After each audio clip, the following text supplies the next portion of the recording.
Bismillahirrahmanirrahim. Alhamdulillah rabbil alamin. Wassalatu wassalamu ala asyrafil anbiya wal mursalin wa ala alihi wa ashabihi wa tabi'in wa tawabi'it tabi'in wa man jaa min ba'dihi ila yaumiddin ma ba'du. Qal rabbi shrah li sadri wa yassir li amri wahlul 'uqdatam min lisani yafqahu qawli. Qad qala radhiyallahu anhu wa nafa'ana fi 'ulumihi fi darin amin.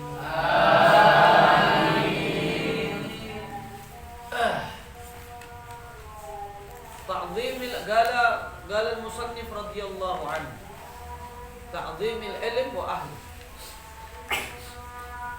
Jadi kalau mau dapetin barakahnya ilmu harus menghormati dan mengagungkan ilmu. Wa ahli.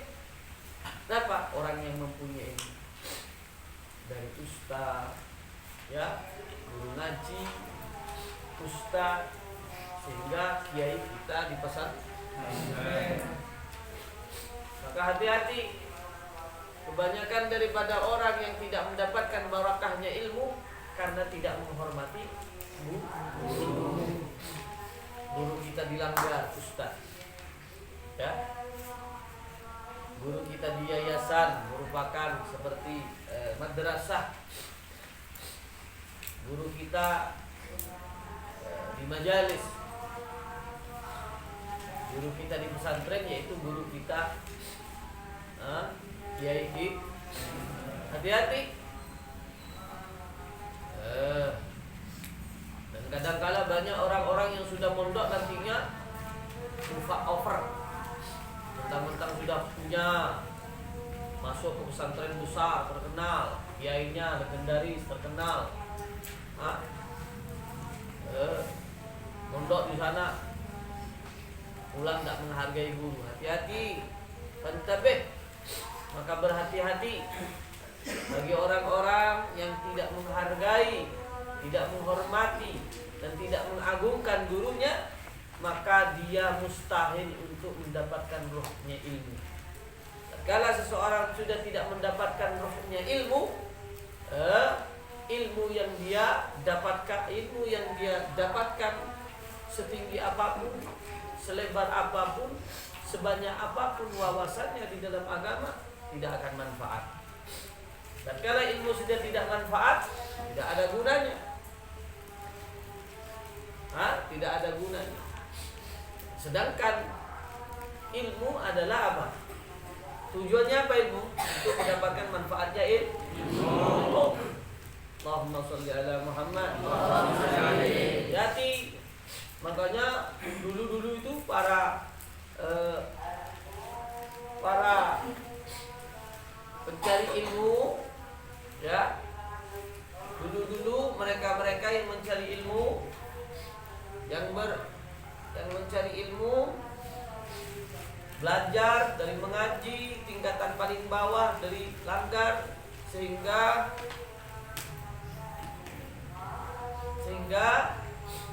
sampai ke yayasan, sehingga sampai ke pesantren, ya, mereka Allah di dalam mencari ilmu. Bahkan para kiai itu, orang-orang yang sukses itu, kiai yang terkenal, kiai sohor, pesantrennya besar, pengikutnya bahkan ratusan, bahkan mungkin jutaan, seperti Mbah Hasyim Asy'ari.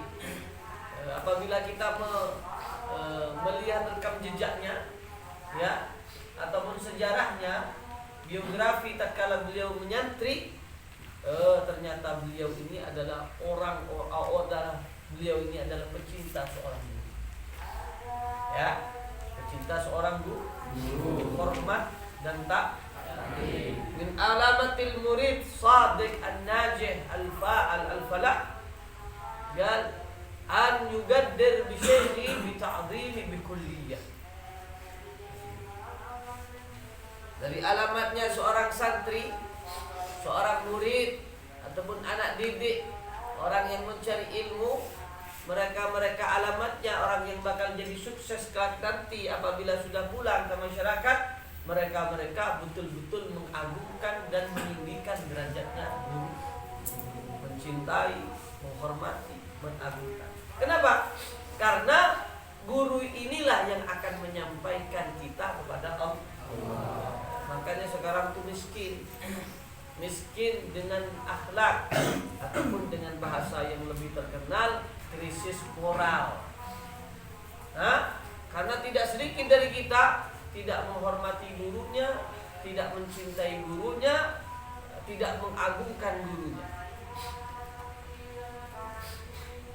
Karena salah satu rukun tatkala kita menyantri, salah satu rukun tatkala kita mondok harus taat. Ada peribahasa mengatakan al-murid inda syaikh kal mayyit inda ghasilih. Seorang santri di hadapan seorang guru seperti seorang manusia yang sudah meninggal yang akan dimandikan oleh seseorang. Apa? Ya sudah, silahkan. Mau diapain aja, silahkan. Saya bersih, saya dimandikan. Menerima dengan lapang dada, tulus dan ikhlas karena butuh mayit tersebut untuk dimandikan, disucikan. Begitu pun juga seorang santri. Seorang santri yang betul-betul santri toladan, apabila kepingin berkah ilmunya, kepingin dia itu manfaat ilmunya, ujiba alaihi an yuhibba, ujiba alaihi an yu'azzima, ujiba alaihi an yugaddira bi syaikhi. Wajib bagi seorang santri kalau mau jadi orang sukses dengan ilmunya, kepingin barakah ilmunya, wajib mencintai guru, menghormati guru, mentakdimkan guru. Karena kenapa? Posisinya seorang bapak terhadap anak diperumpamakan kalau posisinya orang tua terhadap anak,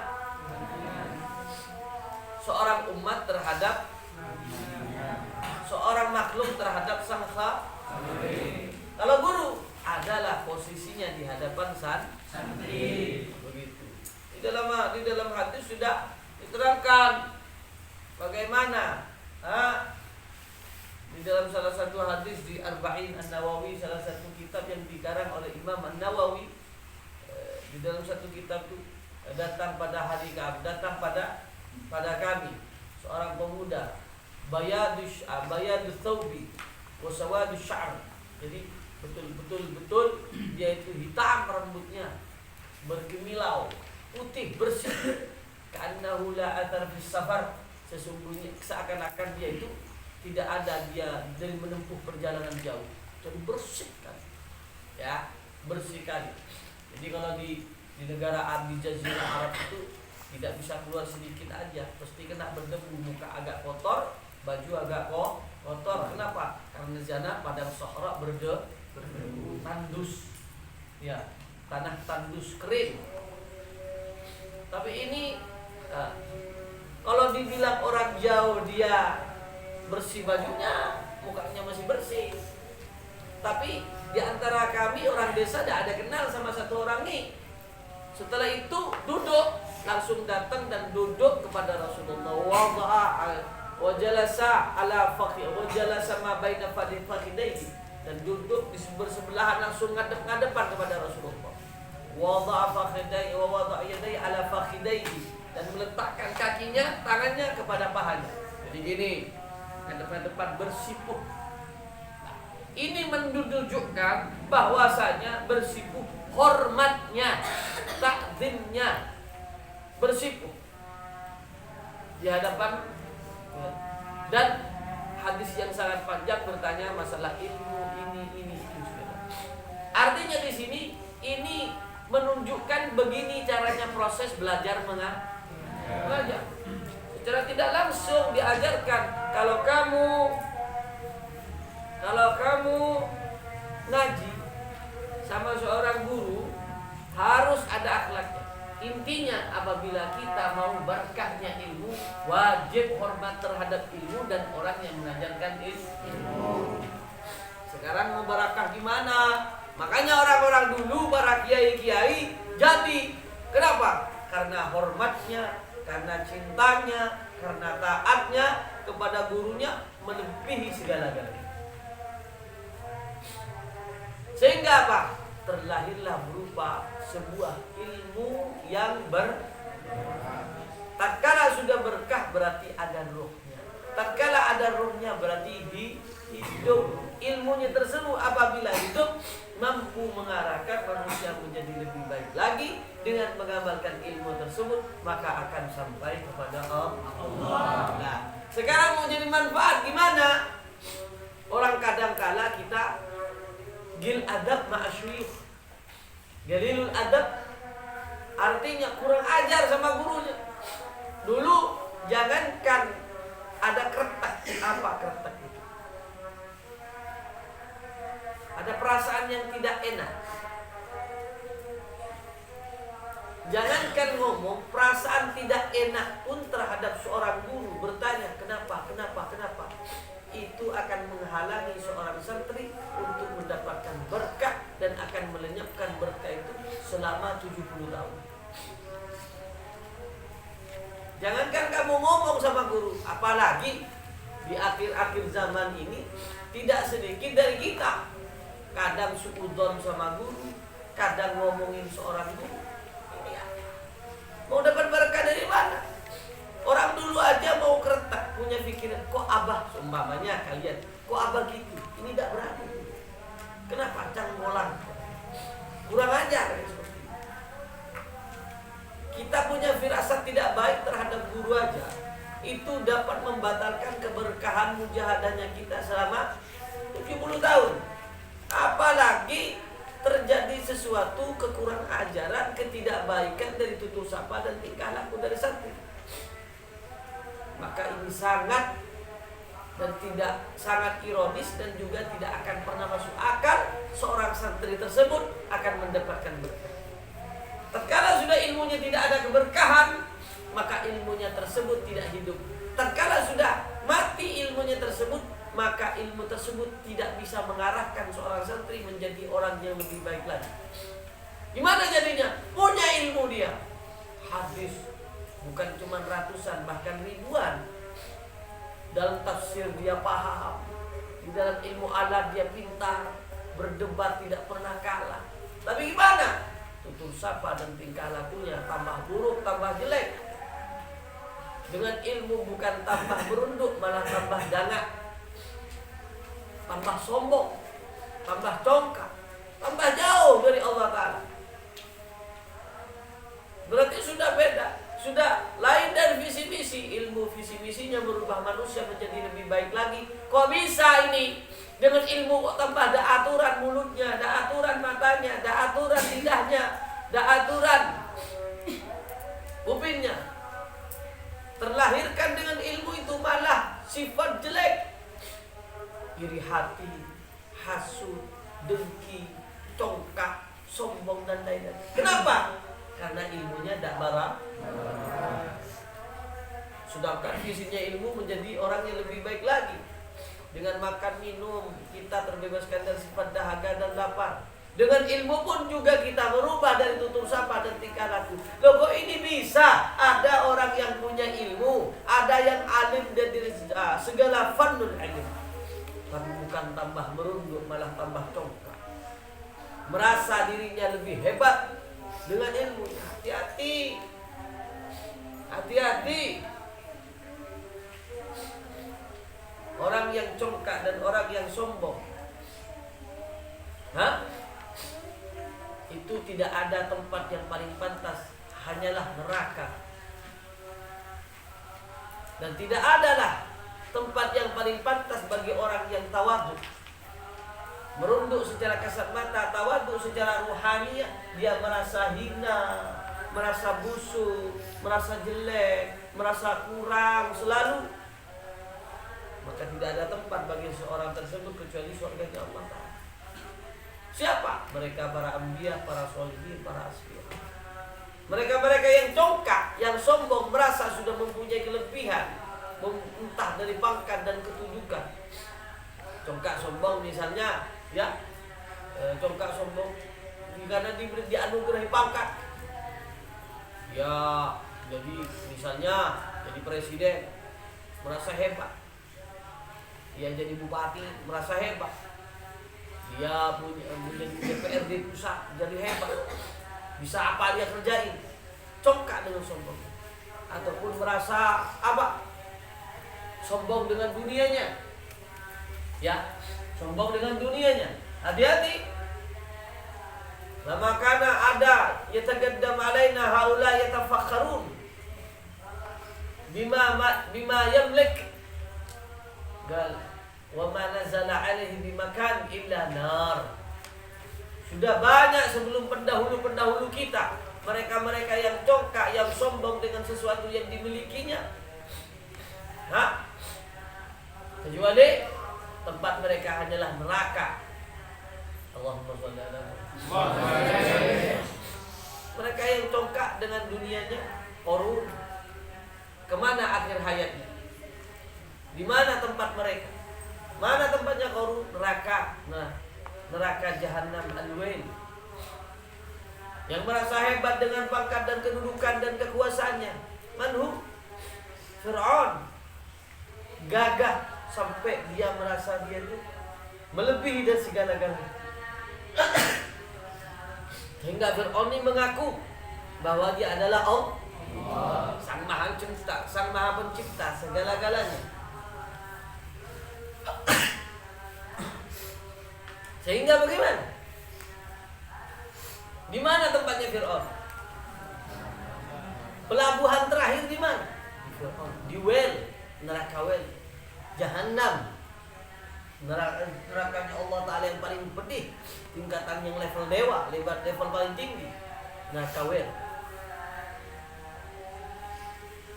Yang congkak mereka memaknakan tidak kita diperizinkan oleh Allah Ta'ala tanpa terkecuali siapapun dia, tidak ada diperizinkan untuk congkak dengan sesuatu yang dia miliki.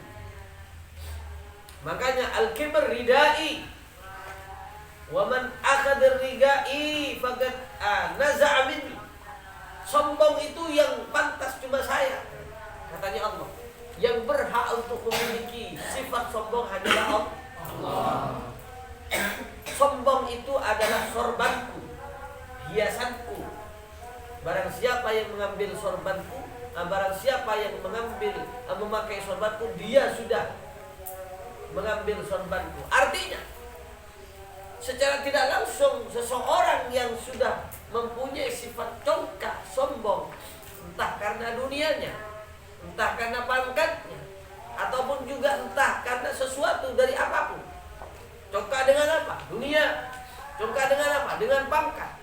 Congkak dengan apa? Misalnya dengan ilmu. Walaupun juga ilmu. Apalagi dengan lain. Congkak misalnya sombong. Karena kita punya keturunan. Saya kan anaknya kiai. Tapi kan kamu bukan kiai. Misalnya sombong dengan keturunan. Anaknya kiai, anaknya Gus, ataupun anaknya Habib, Habaib dia, keturunannya Rasulullah. Sombong dengan sampai-sampai sombongnya seperti ini diterangkan oleh di salah satu kitab Ihya Ulumuddin. Hati-hati kita jangan pernah sombong. Kalau kita sombong, alamatnya orang sombong, dia tidak akan menemukan ladzatul iman.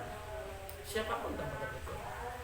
Kalau kita mau sombong dengan apapun, lihat manusia yang paling mulia, Rasul sallallahu alaihi wasallam menggunakan diri. Artinya beliau sayyidut tawadhu. Beliau adalah ketuanya orang yang tawadhu. Bagaimana kita sombong yang tidak punya apa-apa? Kalau cerita masalah ilmu, Rasulullah paling alim. Kalau kita menceritakan pangkat, Rasulullah paling dekat kepada Allah dan Rasulullah. Kalau Rasulullah cerita masalah dunia, andai kata Allah, Rasulullah berkehendak, maka dunia beserta isinya milik Allah, miliknya Rasulullah. Manusia yang paling mulia, top, paling istimewa, sehingga beliau dijuluki Sayyidul Mutawadhi'in, ketuanya orang tawa. Maka ada peribahasa, man tawadha'a rafa'ahu Allah. Siapa yang tawadhu diangkat derajatnya oleh Allah. Wa man takabbara wada'ahu Allah. Mereka yang takabbar, yang sombong dengan pangkatnya, Fir'aun, yang sombong dengan hartanya, Garun, wada'ahu Allah, dihinakan oleh Allah. Gimana? Dia dijadikan sejarah di dalam Al-Quran sehingga dipermalukan. Ini akibatnya orang yang sombong. Hati, maka belajar. Dan ilmu yang akan bermanfaat, dia akan mengajarkan kepada manusia, kepada kita yang mempunyai ilmu, agar kita tawadhu. Maka sebagian ya diriwayatkan dalam Ihya, salah satu kajian salah satu guru kami As-Sayyid Da'i ilallah Al-Habib Ali bin Abdurrahman Al-Jufri. Cengkak sombong itu terbagi dua atau terbagi tiga, disinyalir jadi tiga. Katanya gurunya apa? Habib Ali, kalau tidak salah beliau di Mesir apa di Kuwait gitu, dia buka majelis ya di salah satu di salah satu belajar mengajarnya beliau di dalam Ihya Ulumuddin, pas di dalam bab sombong. Katanya Al-Habib Ali Al-Jufri, sombong ini terbagi jadi tiga. Sombong karena dunia. Yang kedua, sombong karena ilmu. Yang ketiga, sombong karena nasab, keturunan. Dan ini katanya sombong dengan dunia. Andai kata sombong itu tidak diperbolehkan sama sekali pada siapapun tanpa terkecuali, tidak diperbolehkan. Bahkan di dalam ibadah kita, di dalam pencarian ilmu kita, tatkala memperdalami ilmu, agar kita terbebaskan dari sifat superior. Apa superior? Saya. Orang yang mengumandangkan sifat saya adalah pertamanya adalah datuk moyangnya adalah syaitan. Berarti kita yang sombong entah dengan apapun, berarti kita yang sombong mengikuti rekam jejaknya adalah syaitan al-la'in. Karena yang mengatakan pertama saya adalah syaitan. Dalam Al-Quran, khalaqtani minan nar wa khalaqtuhu min turab. Engkau ciptakan ya Allah saya dari neraka, dari api. Siapa yang mengajak saya? Dan kau ciptakan Adam dari tanah. Sombong. Terbagi jadi tiga. Katanya sombong dengan, dan sejelek-jeleknya sombong ini kita ini ada kata yang sombong dengan keturunan. Paling jeleknya. Ini paling tidak ada. Andai kata sombong, yang pertama sombong dengan dunia kita, misalnya masih ada jeripaya perjuangan. Andai kata diperbolehkan sombong masih lumayan kan? La ba'sa. Andai kata diperbolehkan, tapi tidak ada dan tidak boleh. Sombong hanya miliknya Allah. Bangga, sombong. Diberikan dunia, dia sombong. Mengucilkan orang, menghinakan orang. Masih mendingan katanya.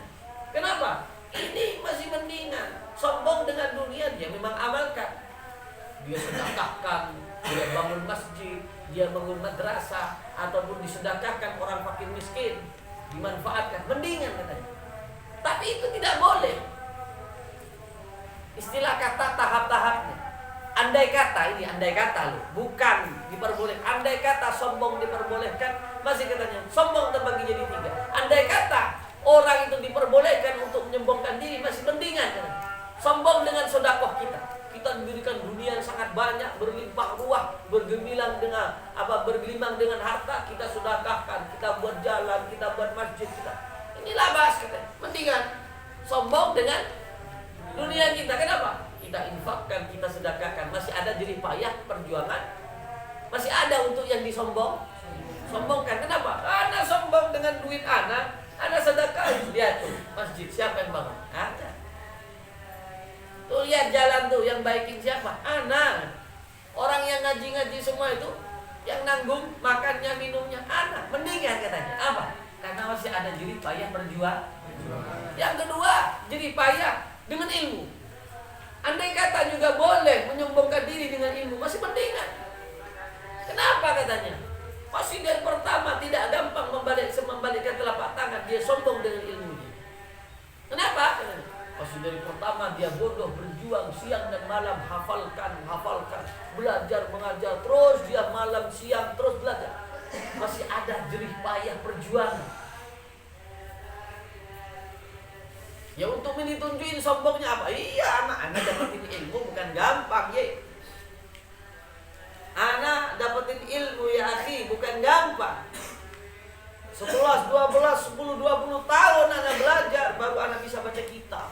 Baru anak punya hafalan sekian ribu, sekian ratus ribu dari hadis, sekian anak pemahaman dari tafsir, takwil, dirayah, riwayah. Tak gampang. Ini masih pentingan katanya, masih apa? Ada untuk yang disombong. Ada sombong yang paling jelek, sombong paling buruk katanya Habib Ali. Habib Ali bin Abdurrahman Al-Jufri sombong apa katanya? Sombong karena keturunan. Anak kan anaknya kiai, anak kan Gus, anak kan Habib. Hari nyata banyak orang kayak gini. Allahumma sholli ala Muhammad. Dan Anda lihat dari salah satu status ada Sayyid mengatakan di salah satu hadis. Ini kebetulan juga bahas itu di salah satu ya. Dahulunya Imam Abdullah bin Aulawi Al-Haddad katanya, mereka-mereka yang sombong dengan keturunannya, anaknya Ajunan, anaknya Lora, anaknya Gus, merasa anaknya kiai, sehingga itu membangga-banggakan nasab. Anaknya Sayyid, keturunannya Rasulullah, keturunannya Habib, membangga-banggakan nasabnya. Ini Imam Abdullah mengatakan di sini, salah satu-satunya yang dia dapatkan, yuhramu min barakati ajdadi, tidak akan mendapatkan barakah kakek moyang. Ente kalau mau, kita orang, kamu semua, kalau memang mau sombong dengan ilmunya, buktikan ilmunya. Mana ilmunya ente? Ya nak buktiin ke alim anda. Ente kalau betul-betul alim, omongannya ente tidak sembarangan. Akan menjaga mulut ente, akan menjaga mata ente, akan menjaga kuping ente. Ilmu akan mendoktrin ente menjadi orang yang lebih baik lagi, agar terselamatkan dari penyakit-penyakit hati. Baru ente ilmu.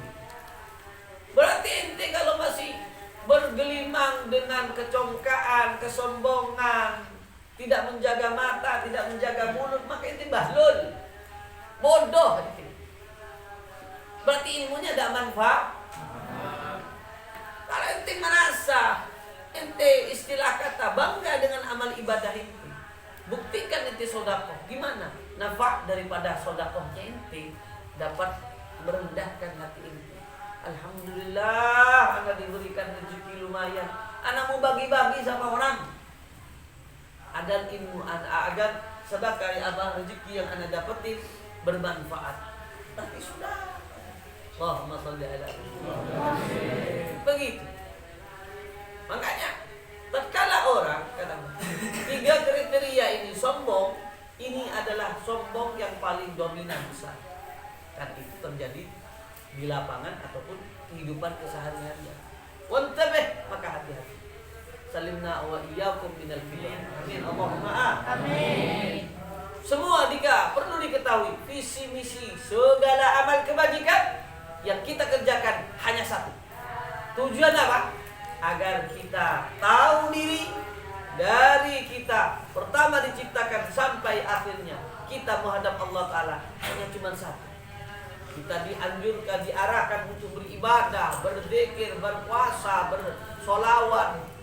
Segala amal kebajikan kita kerjakan, termasuk mencari ilmu, adalah satu. Kita tujuannya mencari jati diri, ketulusan dan keikhlasan, dan istilah kata agar kita memahami siapapun kita, apapun profesi kita, setinggi apapun derajat kita, kamu harus tahu, ya, kamu ataupun kita adalah hamba Allah. tatkala kita sudah tahu merasa kalau kita hamba, maka tidak akan mempunyai sifat congkak dan sombong. Salimna wa iyyakum. Amin Allahumma amin. Jadi tujuan sholat agar apa? Nih, bersihin hati ente, bersihin hati kita. Ente suruh cari ilmu, apa tujuan? Nih, bersihin hati ente. Ente suruh zikir, apa tujuan? Nih, bersihin hati ente. Kita disuruh puasa, nih, bersihin hati ente. Allah tidak akan pernah sampai kepada derajat taladdud inda dzikir. Dia akan merasakan kenikmatan tatkala berzikir ataupun ibadah, tidak akan pernah merasakan seorang Bani Adam kalau bisa ada di dalam hatinya merasa lebih merasa lebih daripada saudaranya. Maka salah satu riwayat menceritakan Al-Imam Abu Bakar Al-Adni Ibn Syekhna Al-Imam Sultanul Mala Al-Habib Abdullah bin Abu Bakar Al-Idrus, tatkala beliau akan diutus untuk keluar daripada desanya untuk menyebarkan ilmunya Allah Ta'ala ke Aden, maka ditanyai dulu, ente waktunya sekarang kurut ya Abu Bakar, keluar ente ke Aden. Tapi sebelum keluar beliau ditanya, ente keluar sekarang, lihat ana mau ente keluar ke kota sekarang, lihat siapa makhluknya Allah Ta'ala yang paling bejat dan paling busuk, paling bejat, paling busuk, paling hina, paling tidak terhormat. Allahumma shalli ala Muhammad. Sehingga Al-Imam Abu Bakar Al-Adni keluar sesuai arahan ayahanda tercinta Al-Arif Billah Sultanul Mala Al-Ghawth Imam Abdullah Al-Idrus Sultanul Mala keluar. Pertama kali dia mendapatkan siapa? Di kota itu pertama kali mendapatkan anjing. Ya, anjing. Oh, sudah anjing itu kulitnya banyak mukanya. Habis itu makan. Oh, ini kan. Ini anjing ini pasti karena anjing ini salah satu najis mughalladhah. Dan anjing ini adalah binatang yang paling jelek, termasuk salah satu binatang yang paling jelek. Ingat setelah itu, berarti ini dah. Setelah mau berangkat ingat lagi, ya Allah, ada anjingnya Ashabul Kahfi.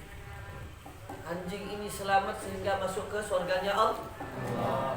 Makanya dia duduk di sebelahnya. Andai kata engkau itu selamat di Siratul Mustaqim, maka engkau itu lebih mulia dari saya. Tapi andai kata saya yang jatuh tatkala jalan di Siratul Mustaqim, maka saya adalah lebih hina dari engkau. Tak jadi, udah buka. Setelah itu mendapatkan seorang PSK, gitu, mendapatkan PSK ataupun perempuan penghibur. Tatkala melihat, oh ini adalah bejatnya orang, ini kan seorangnya penzina, bla bla bla bla. Di dalam pikirannya Imam Abu Bakar Al-Adni, pasti ini dah orangnya.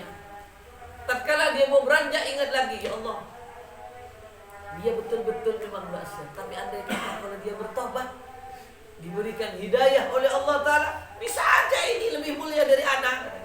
Anak memang tidak maksiat, anak tidak melakukan dosa-dosa, tapi kadang-kala anak melakukan dosa yang mana kecil secara kasat mata, tapi di hadapan Allah Ta'ala besar. Apa? Menghinakan orang, menyepelekan orang, merendahkan orang, dan merasa saya lebih. Alhamdulillah. Tidak. Andai kata ini tobat, ini bisa lebih mulia. Apa Rasulullah bilang? Rasulullah dawuh di dalam hadisnya, at-taibu kama la dzambalah. Orang yang bertobat, mukhlis lillahi ta'ala, mengharap ridhonya Allah Ta'ala, segala dosa-dosanya dari yang kecil sampai yang paling besar pun akan dihapus oleh Allah Ta'ala. Bak seperti keluar daripada rahimnya ibu, tidak mempunyai dosa sehelai. Undak katanya. Setelah difikirkan, ini yang paling jelek pun kadang-kala bisa lebih baik dari aku. Ini yang paling hina pun kadang-kala lebih mulia dariku, katanya. Ternyata tidak ada yang lebih busuk dan lebih hina daripada seorang Abu Bakar Al-Adni. Merasa tawadhu, man tawadha rafa'ahu Allah. sehingga datang kepada orang tuanya Al-Imam Sultanul Malal Habib Abu Bakar bin Abdullah Al-Idrus. Ya Abu Bakar, gimana ente? Ente sudah dapetin makhluk yang paling yang paling hina. Iya, ana sudah dapetin abah katanya. Terus gimana ceritanya? Ana dapetin seorang seekor anjing. Ana sudah punya pemahaman bahwa anjing ini paling jelek, soalnya salah satu daripada anjing makhluk binatang yang paling jelek adalah salah satunya anjing. Tapi ana ingat bah katanya, ternyata ada anjing yang selamat dari nerakanya Allah Ta'ala, dia masuk ke surganya Allah Ta'ala. Apa anjingnya siapa? Anjing Ashabul Kahfi. Berarti katanya anda punya pemikiran, kalau anjing selamat dari jalan tatkala meniti siratul mustaqim, maka dia lebih mulia dari anda. Kalau anda jatuh, berarti anda lebih hina. Tatkala setelah itu anda mendapatkan seorang perempuan penghibur. Andai kata perempuan penghibur ini katanya bertobat ke Pak, anda bilang ini paling jelek, tapi anda ingat tatkala tidak tahu. Andai kata dia diberikan hidayah dan bertobat, segunung dia dari punya dosanya akan dihapus, pupus dan hilang lenyap tatkala dia bertobat kepada Allah. Dia seperti pertama kali keluar dari rahim seorang ibu, tidak mempunyai dosa sehelai pun sedikit. Maka gimana katanya? Gimana? Ternyata setelah saya pikir tidak ada makhluk yang lebih hina di bumi alam ini kecuali anakmu Abu Bakar. Wakhrud ya Abu Bakar wa anta da'iyan ilallah. Sekarang kamu Abu Bakar keluar dari desa ini, engkau sudah cukup untuk bekal menjadi seorang pendakwah. Kesimpulannya bagaimana? Adalah tawadhu, rendah diri, tahu diri. Maka ada peribahasa namanya at-tawadhu, nadhara fi nafsihi bi ainil ihtiqar wa nadhara bi ghairihi bi ainit ta'zim wa takrim. Yang namanya tawadhu adalah melihat kepada saudaramu dengan pandangan mulia, dan melihat kepada selainmu dengan dan melihat kepada dirimu dengan pandangan hina. Ini tawadhu. At-takabbur, nadhara bi nafsi bi ainil isti'lam. Yang namanya takabur, melihat kepada dirinya dengan melihat dengan pandangan besar, mengagungkan. Aku kan sudah sedekah berapa juta, berapa ratus juta, berapa miliar, berapa masjid yang aku bantu, berapa madrasah yang aku bantu, berapa jalan yang aku perbaiki. Aku kan kiai, aku kan ustaz, aku kan habib, aku kan keturunannya orang yang mulia. Aku takabbar. Apa? Nadhara bi nafsihi bi ainil isti'zam. Melihat kepada dirinya mutaahil. Saya orangnya. Saya orang mulia. Saya orang dermawan. Saya orang alim. Saya keturunan orang yang bagus. Hati-hati. Ingat daunnya Rasulullah. Ini adalah takabbur. Nadhara bi nafsihi bi ainil isti'zam, wa nadhara bi aini bi ghairihi bi ainil ihtiqar. Kamu orang bodoh, kamu orang miskin, kamu orang jelata, kamu orang biasa. Aku kan keturunan orang baik, keturunan orang yang tinggi derajat. Kamu keturunan apa? Ente kan bodoh, anak alim. Apa katanya Rasulullah di dalam ilmu? Ente kan miskin, anak kaya. Ente tidak punya pangkat, anak punya pangkat. Lihat, man tawadha'a rafa'ahu Allah. Barang siapa yang tawadhu akan diangkat derajatnya. Wa man takabbara wada'ahu Allah. Siapa yang sombong dengan apapun, dia akan dihinakan kelak nanti oleh Allah. Contohnya siapa? Mereka-mereka yang sombong, congkak dan besar hati, besar kepala. Kemana larinya? Tidak ada kecuali satu, imamnya mereka yang mengandalkan, membanggakan adalah imam mereka adalah syaitan. Di mana buang syaitan wa atba'i? Allah Ta'ala buang, Allah Ta'ala hempaskan, Allah Ta'ala hinakan, Allah Ta'ala mereka lemparkan ke nerakanya Allah Ta'ala al-wail. Syaitan wa ahlu. Apa katanya bahasa gaulnya itu? Setan CS beserta CS. Syaitan beserta dedengkot asyaitan be konco ini. Kemana larinya? Kemana mereka dilenyapkan? Kemana mereka dibuang oleh Allah Ta'ala?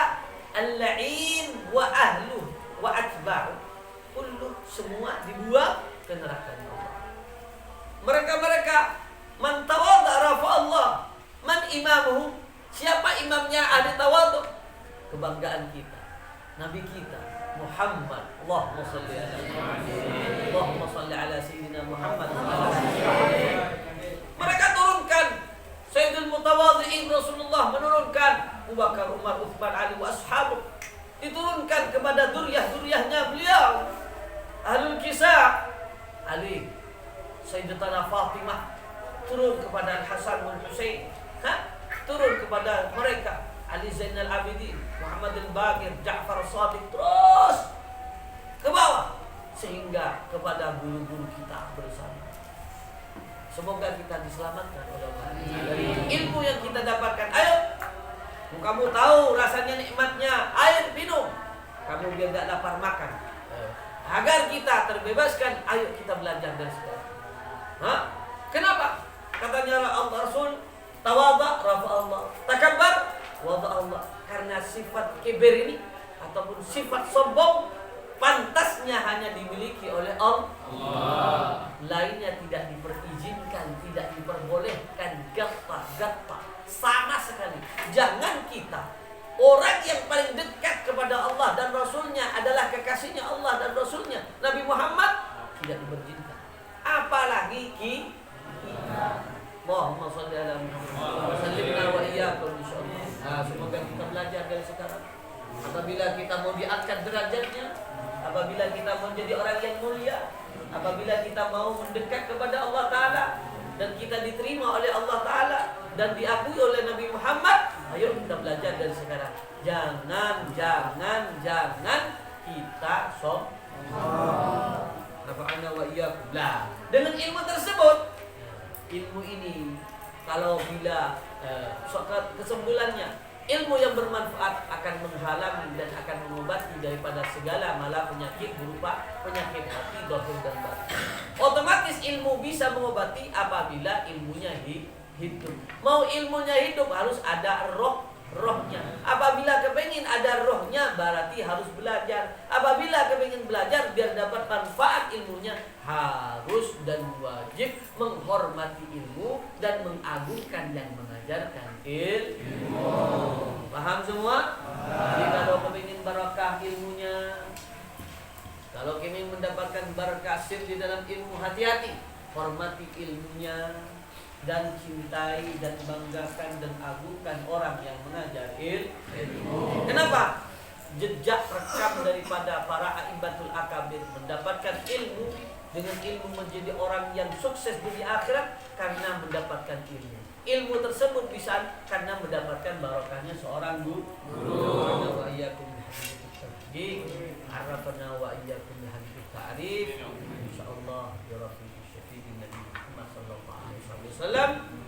Asanallahu wa asanallah. Sallimna wa iyyakum min afatil qulub wa hassana wa iyyakum bi tahsin bi qulubil awliya wa amin. Allahumma amin.